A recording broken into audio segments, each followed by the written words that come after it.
With less than 2 weeks before our wedding, everything was set in place. Invitations had already been sent. My suit was tailored perfectly, and her dress had just been collected from the boutique. The venue was booked, the guest list finalized, the menu carefully selected, and the playlist debated for hours until it felt flawless. Friends were arriving from across the country. Families had reserved their hotel rooms. There was a sense of excitement in the air. The only thing left was the ceremony itself, the walk down the aisle and the vows we had written for each other. That's why, when she asked if we could talk one quiet Tuesday evening, I didn't think much of it. Nothing felt out of the ordinary. We had just finished dinner. I was at the sink rinsing dishes while she sat rigid on the edge of the couch, her posture stiff, as though bracing herself for something heavy. My first thought was that she might be overwhelmed by the size of the wedding, maybe even wanting to elope instead. Perhaps it was just normal pre-wedding nerves, I told myself. But when she finally spoke, her words hit me like a blow to the chest. She said there was someone she needed to see before we got married. I froze, unsure what she meant. I asked who. When she said his name, my stomach turned. It was her ex, the man she had loved for years before me. The same man she swore was a closed chapter in her life, completely cut off once we got serious. I couldn't make sense of it. When I asked why, she admitted that something inside her felt unresolved, that she still lacked closure. She said she needed to confront those lingering emotions before fully committing to me. Closure, I repeated, trying to wrap my head around it. That's when she explained what she truly meant. She wanted one last night with him. For a moment, I thought I misheard. But her face was steady, and her tone calm. She wasn't joking. She was asking to sleep with her ex as a way to move forward with me. The room felt like it collapsed around me. My chest tightened, my thoughts scrambled. The woman I had planned my entire future with was calmly suggesting that being intimate with another man was a reasonable step before our marriage. You're asking to cheat, I said quietly. It's not cheating if I'm being honest about it, she whispered, as though her transparency erased the betrayal. She genuinely believed that telling me up front somehow made it acceptable. I didn't shout. I didn't cry. I just looked at her steadily. Then words I hadn't planned came out of my mouth.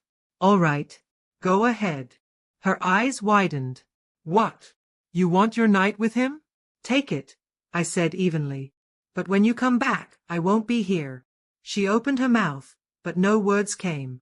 I mean it, I said firmly. Get whatever closure you think you need. But understand, you'll be closing the door on us. At first, she didn't take me seriously. For the next few days, she acted like nothing had changed, making breakfast, chatting about flower arrangements, casually talking about the wedding as if her confession had never happened. It felt unreal. At night, lying next to her, I wondered how she could speak about forever while secretly planning to betray me first. I didn't argue. I didn't beg. I just waited. Then the night came. She quietly packed a small bag, touched up her makeup, and softly said, "I'll see you tomorrow," before walking out. I stayed silent as the door closed. As soon as she left, I picked up the duffel I had packed days earlier. Without leaving a note, without any scene, I walked out too. I turned off my phone, deleted my online accounts, and drove for hours until I reached a quiet seaside town I'd loved as a kid. I rented a modest room from an elderly couple who didn't ask questions. Bought a worn-out sweater from a thrift store, a cheap notebook, and a bicycle. Most days, I sat near the ocean, letting the sound of the waves keep me company. For the first 2 mornings, I checked my phone. Nearly 90 missed calls and countless messages. She begged, said she was sorry, swore she hadn't gone through with it. Her friends texted too, saying she was heartbroken, that she thought it was just a test, that I was supposed to be upset, forgive her, and still be there when she came home. She never imagined I'd actually leave. But when someone tramples over your boundaries, that isn't love. That's control. After 2 days, I powered the phone off completely. Weeks later, sitting on the beach with a bitter cup of coffee in a foam cup, I turned it back on. The calls and messages had stopped. The last text she sent said, "I ruined everything." There was also an email. She wrote that she'd made a horrible mistake, that she never went through with it, that she sat crying in a hotel parking lot instead. She insisted she loved me and begged me to come home. I read it slowly, then deleted it without replying.